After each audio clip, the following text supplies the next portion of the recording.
Ben Stiller, adopt me.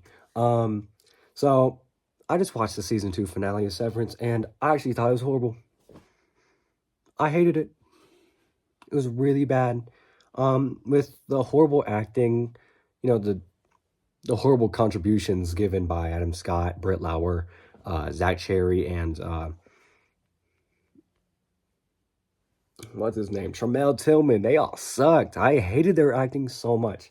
Um, Really, truly, this was a great finale. I would say it's equal or a little bit better than season one's, and I just want to talk about it.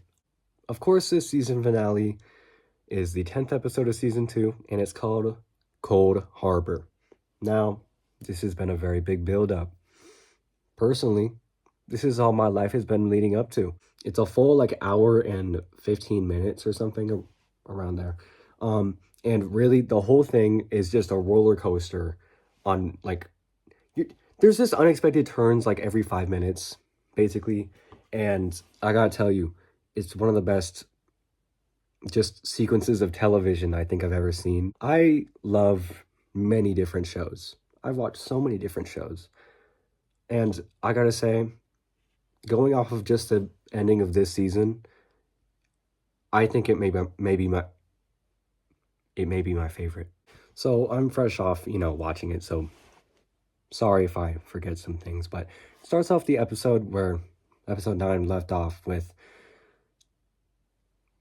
the Innie and Miss Cobell, Miss Selvig, whatever you want to call her, just trying to get the Innie and the Outie to talk to each other and to convince the Innie to go along with the Outie's plan to get Gemma or Miss Casey, whatever her name is, Gemma Scout.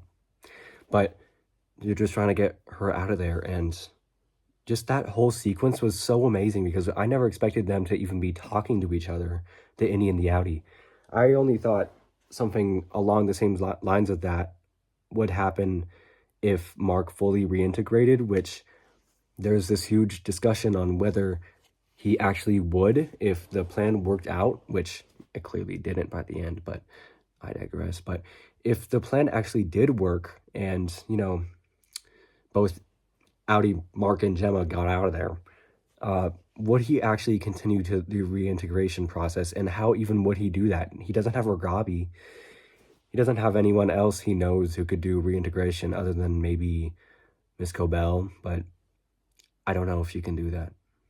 Later in the episode, we get Mark and Helly finally figuring out what they're going to do after all of this because, Helly's an Egan, and Mark, after he's done with Cold Harbor, he doesn't know what they're going to do with him. He doesn't really have a purpose after that point, so basically their relationship can't go any further.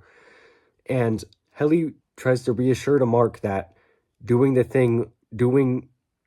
getting Gemma out of there for his Outie is the right thing to do, and going out there with Gemma is the right thing to do. And clearly, by what happened at the end, I think she lied. I think she's a big fat liar. Or my mother pointed this out. The Helly that we see at the end of the episode that's running away with Mark, that could be Helena. Maybe it's some sort of Glasgow block that maybe, I don't know, someone turned on, because we didn't really see Helena's dad much. We just saw him getting really pissed off. So he might have switched Helly to Helena manually to get her to try to, mess things up. But that still doesn't excuse Mark's willingness to go with Helly instead of helping, his Outie get his wife back. So really, there's no excusing him for that. Talk about how much, all you want about how much you want him.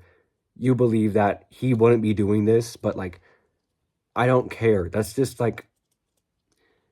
it's well written. Don't get me wrong, but it's very frustrating and makes me respect the Innie character of Mark much less due to his lack of integrity, and who knows, maybe the Audi was lying about reintegrating, but we don't know that. If any, so really all we know is that the innie is a liar and that the Audi is the victim here. So we can't really be blaming the Audi or giving the innie the benefit of the doubt or anything.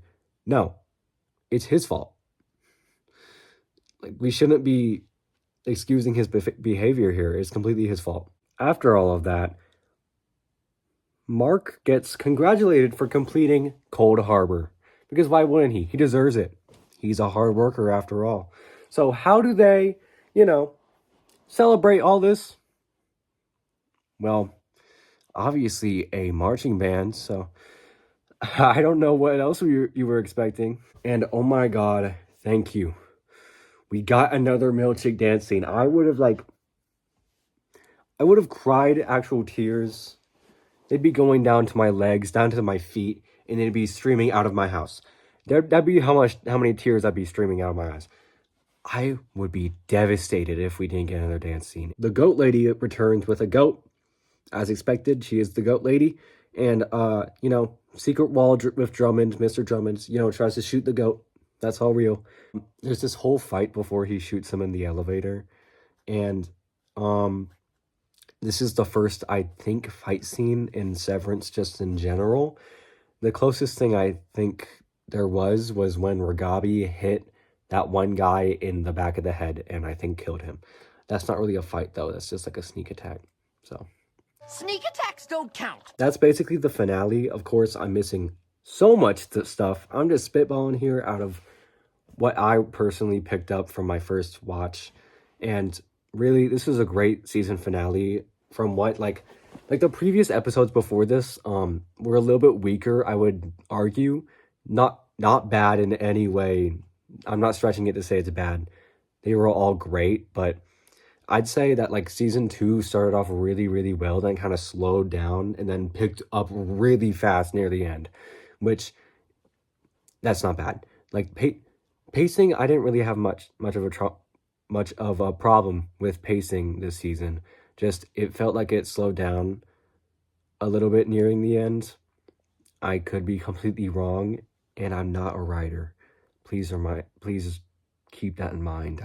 So me personally, I'm really excited for the future of just what this whole entire franchise, I guess, has in store and what Ben Stiller can really do in the future. Now, season 1 and season 2 had a 3-year gap in between, and I don't want that again. And I'm pretty sure he confirmed that there isn't going to be a 3-year wait, which, thank God.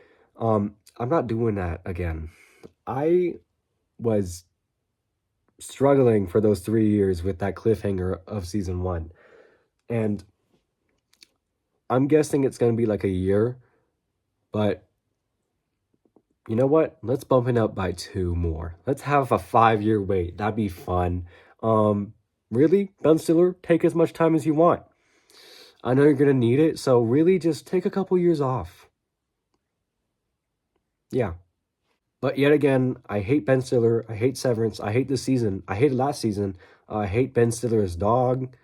2 out of 10.